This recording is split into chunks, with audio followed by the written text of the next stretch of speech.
Good, Bryan. How are you doing? Doing well, thank you, sir.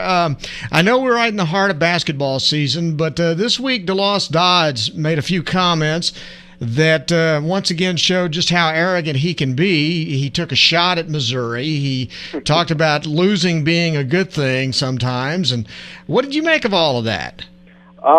Well, the first thing that came to my mind was, and Bryan, you and I are old enough to remember this, when we were growing up in the 70s, when Gerald Ford was in a debate with Jimmy Carter and said there's no Soviet domination of Eastern Europe. And so that's what I kind of took away from it, is that, it was kind of like he was kind of blind to it, understood that it was just kind of a blip on the radar screen for him, for the athletics. But, to be honest with you, Texas has been pretty average for the last several years. And, I don't mind the attitude, maybe from the standpoint that's where they keep striving for excellence. And, whether they like it or not, they developed this brand of being money grubbers. And when you get it all really accelerated when the Longhorn Network came to be. And I think that really got to a point where that's overshadowed whatever Texas athletics has accomplished in the previous 10 years. But let's face it, every big-time program is going to go through a down cycle. Notre Dame was down for many, many years, for 20-some-odd years before they competed for a national championship a few weeks ago. Michigan's been through this. Alabama went through this before Nick Saban got there. USC's gone through it. And everyone just deals with these down cycles. Why do they happen? Well, I think it's cyclical, of course, but I think it's just one of those things where you can't stay on top every year, and it just shows you how hard it is, and it's going to keep getting harder, especially if you get the realignment moving to where everyone thinks it's going to be going into 4 16-team conferences over the time, and then to stay on top is even going to be harder. And I don't know if the people in charge of the conferences have even really thought that through as to what kind of impact that will make on the power schools that have been, the signature schools throughout college athletics and the history of college athletics. The quote that he's getting killed for, it says, "We're going to have good years again. Our bad years are not that bad. Take a school like Missouri. Our bad years are better than their good years, but we've created a standard." What do you think of that comment? I think it's never a good idea when you want to single out somebody, because then it obviously puts them on the defensive. But I think maybe the reason why he singled out Missouri was because the fact that Missouri, if you will, was the one that was kind of marketing itself to whoever conference wanted, or whichever conference wanted to take them on board. First of all, they were trying to court with the Big Ten, and then the way that they were waffling when the grant of rights were coming down with the Big 12 last year, until they finally suited up with the SEC. And so I think probably there was a method to it. DeLoss was saying why he went after Missouri like he did, because that school always thought of itself as a higher caliber of athletic program overall than it really was. And and it showed this year in the SEC, because they didn't make a bowl game. I think they finished 5-7, and the basketball team's doing fine. They'll probably make the NCAA tournament. But the SEC isn't a great conference this year. It hasn't really been, even since Kentucky's been having a down year. But again, from a protocol standpoint, you probably shouldn't single somebody out. But again, I think the method behind what DeLoss was saying is that he wanted to kind of take another jab at Missouri, because the way they were acting toward the Big 12 in the previous couple of years. And then the other comment that was in this Kirk Bowles article in the Austin newspaper says, if you win all the time, it's not good for the coaches or the kids. You've got to learn to appreciate it. I do agree with that, because I think that, let's face it, what's been the big problem that Texas has always been saddled with in terms of its success is that they've had this reputation where their kids have been coddled too much, and they've never experienced when things go bad, how do they react to it? And I think part of what the message is that life is full of adversity, and when you get when you get into a situation where things get tough, you need to find something in yourself to dig your way out of it, because you're not going to be on top all the time. You've got to find a way to figure it out. And so I think I don't have a problem with what he said regarding that. Okay, fair enough. So basically he was on base with pretty much everything he said then. Yeah, I think it's because, DeLoss comes by his reputation naturally. He brings it up and he personifies the Texas arrogance to the hill. I didn't have like I said, he shouldn't have said what he said about Missouri regarding that. I don't have a problem with what he said regarding, having the down years and learning how to fight through when you create a standard, because it's something that I wrote about creating that standard when Alabama won the national championship, about saying, even as well in hand that the Crimson Tide had that game, those kids were talking about still playing to a standard. So there's that never satisfied. If you get complacent and you get satisfied and you think you're good enough is good enough, then that's when you start to suffer and your programs relax. And this down cycle that all of Texas athletics has been going through, while distasteful as it is and really uncomfortable for all the Texas fans and the alums, you just got to find a way to get through it and you realize that, hey, you're never going to be there on top and you need to find a way to figure it out. It's kind of like our kids when we're raising our kids, and like say when they're doing their math homework and they can figure it out, or they're having trouble. It's like, well, I can do so much, but the rest is up to you. Yeah, and I will say this though, as a parent, when I see something happening, I jump right on it. And what I see here is several years of this now with a school that has all the resources in the world, and it just sounds like DeLoss Dodge is saying, hey, it's okay, but I think it's inexcusable that they have those kind of dips with the kind of resources and the edge that they should have, the edge they claim they have all the time, and then for him to talk about it like, hey, it's no big deal. Well, that's probably what a lot of people took out of it. I mean, I read it last night, Brian, and my feeling is that, again, it's the way that you deliver the message that it can get a lot of people off guard. I try to look at it from the standpoint of, what we were talking about. Yeah, yes, of course, everyone from the outside looking in should say they have all these resources and they should be on top all the time. And I agree with that in principle, but at the same time, it's just college athletics, and no matter how good you think you are every day, you've got 115 other schools across the country that are competing for the same number of recruits, that are going for, that are trying to put themselves in a position where they can succeed constantly every year. So the winning becomes much, much harder. You may have more resources to expand your recruiting budget, so you can travel to more basketball tournaments, or you can go see more football games across the country when you're looking at kids or things of that nature. But again, ultimately, it still comes back to it doesn't matter if you're in Austin or if you're in Fort Worth or if you're in Evanston, Illinois. You still got to roll up your sleeves every day and find a way to figure out how you can get working and how you can still be successful every day. And to think that because you've got all these resources, and maybe they thought that at a time too, Brian. Maybe they thought a few years ago when they had this rush of revenue coming in from the Longhorn Network and with their agreement with IMG to carry their radio broadcast, that they thought we were going to be flush with cash so we can have all the resources that we wanted to. Maybe some folks got complacent in there. I don't know. But sometimes I can't explain it. The only thing I can is just say it's college athletics, and sometimes that's just the way it works, whether we like it or not. Well, let's say this then, and again, I keep going back to this.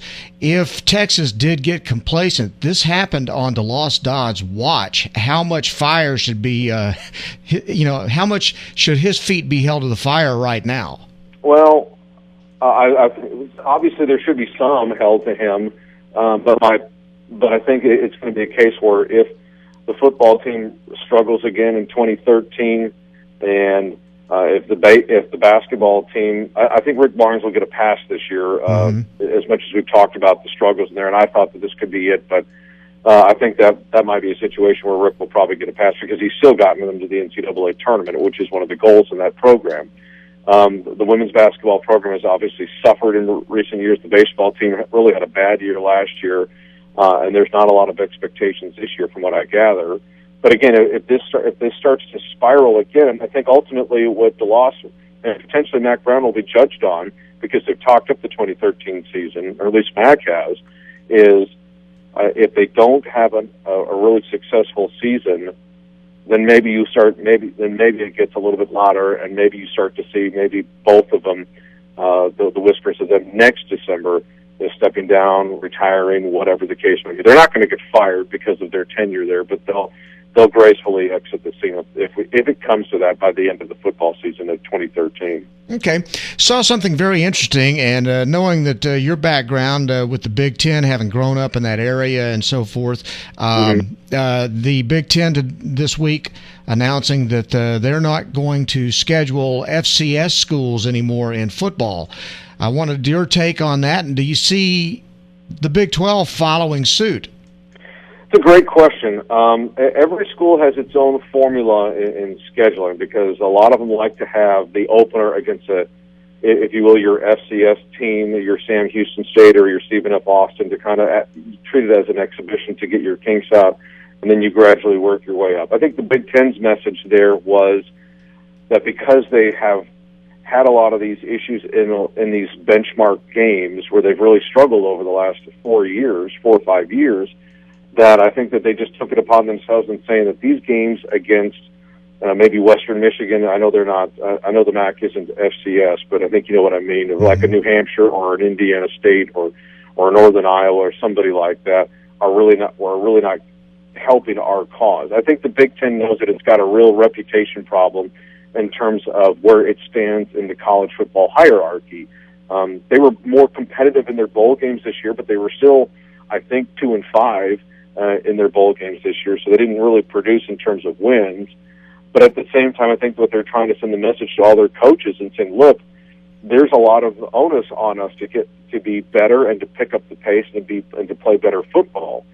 Now, I don't know if that's solving the problem there by eliminating an FCS team, because the blowback you might get from the football coaches, even though they said that they probably will start this in 2014 when Maryland and Rutgers get there, is, you know, the coaches are probably quietly saying to themselves, well, we need one of these games so we can make sure that we get everything hammered out with our team, because we know these first games are going to be kind of goofy. And, you know, they've talked about making their conference schedules 9 or 10 games, which is kind of an odd thing because you've got the 14 teams and you're going to have to split it into 2 7-team divisions now. And I think what they also feel like is that, you know, they're going to have to pick it up, and they're going to have to start winning some games that really matter to change their reputation.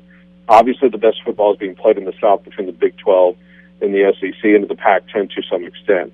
And that's why you're starting to see, if you looked at all the recruiting commitment and signing lists this year, Bryan, it hit me more this year than maybe it has in previous years, how much those schools are going into the South to get kids because they know the better athletes are down there. Now, convincing those kids to come up there and hang out up north in the off-season of January and February is going to be the real hard sell. But I think they know that they've got to change their reputation so they can try and put themselves in a position where they can start really contending for a national championships, which they really haven't been for about the last decade.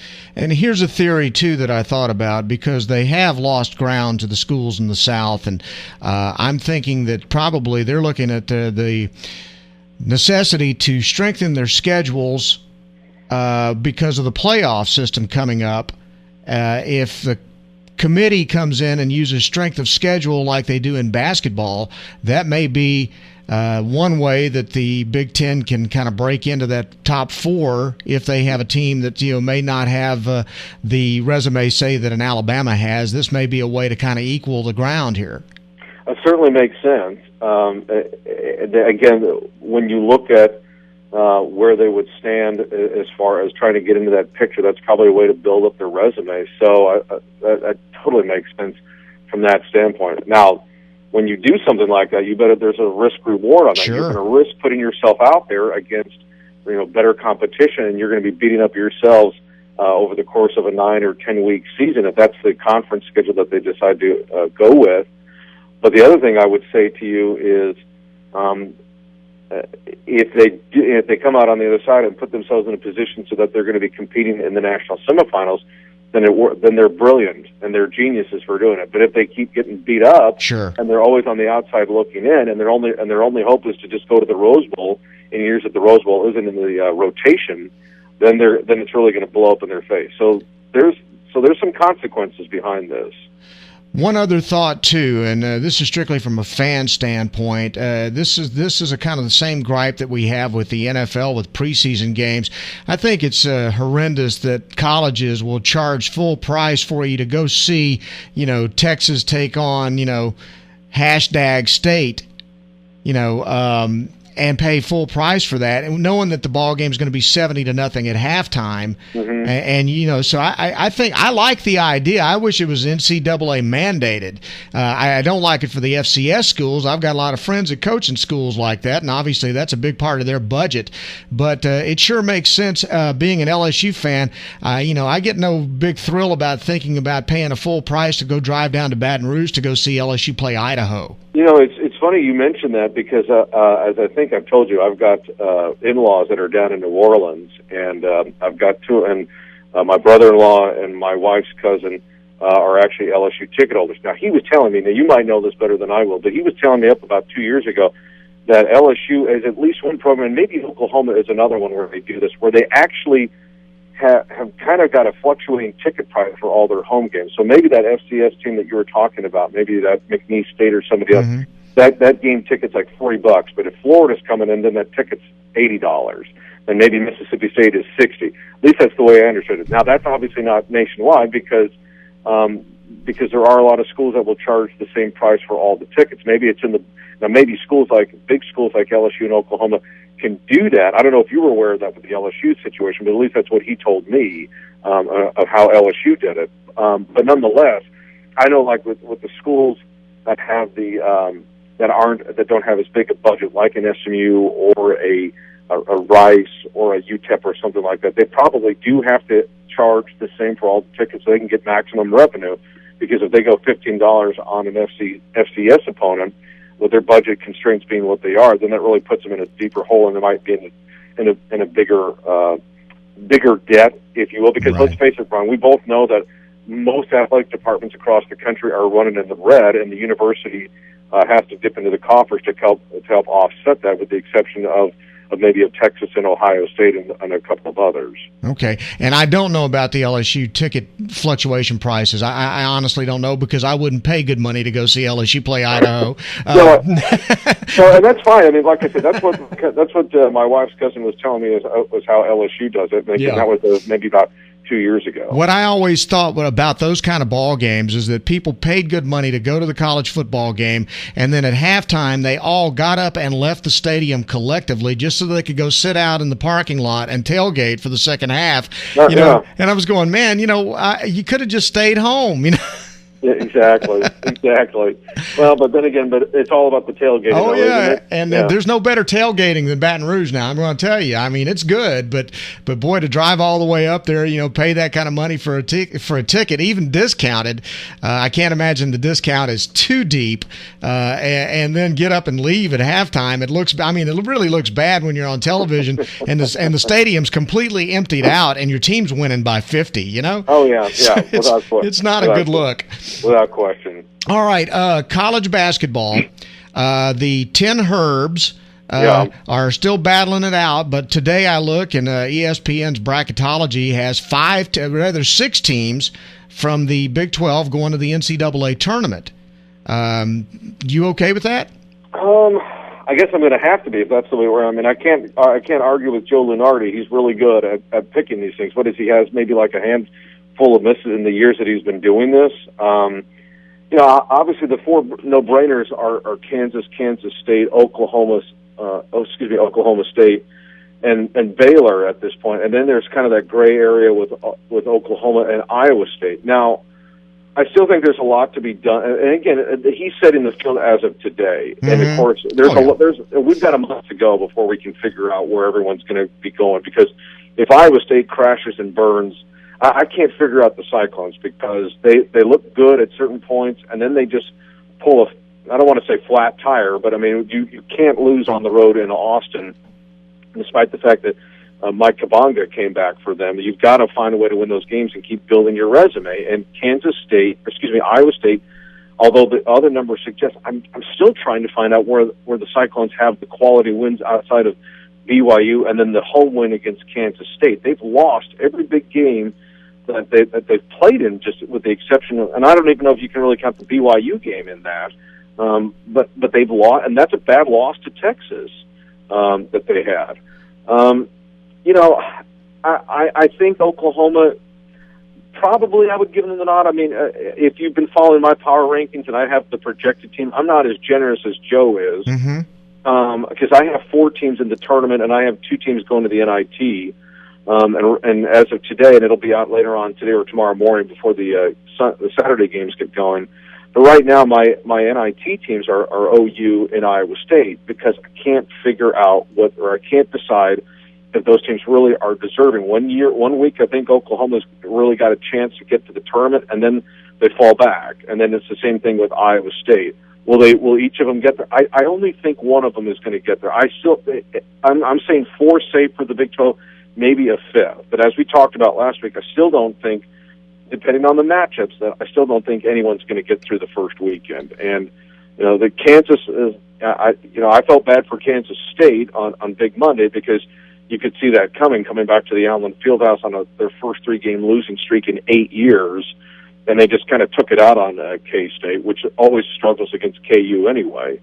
And so, I think the conference is always going to be judged on how good KU is, and KU's okay. I mean, they're good, but they're not as good as they have been, because they have point guard problems. And even though they scored a lot of points against Kansas State on Monday, they still have some offensive issues they have to address. And they're right now, he's got them projected as a 3 seed, and that's the best team in the conference. And that's a fair seed. I don't see, and I think we talked about that last week too, Brian, where I thought the best that a Big 12 team could probably do is a 3. I said with the outside chance of going to a 2. And so I totally think that's fair. And then you've got the rest of them probably in the 6 to 10 range, something like that. And maybe one of them playing in those 4 play-in games. I know there was 1 week, I didn't look at the bracketology recently, but I have looked at one within the last couple of weeks where Iowa State was in that kind of game. Very good. All right. Kevin, great talking to you as always. We really appreciate your time. All right, Brian. Listen, you have a great weekend yourself.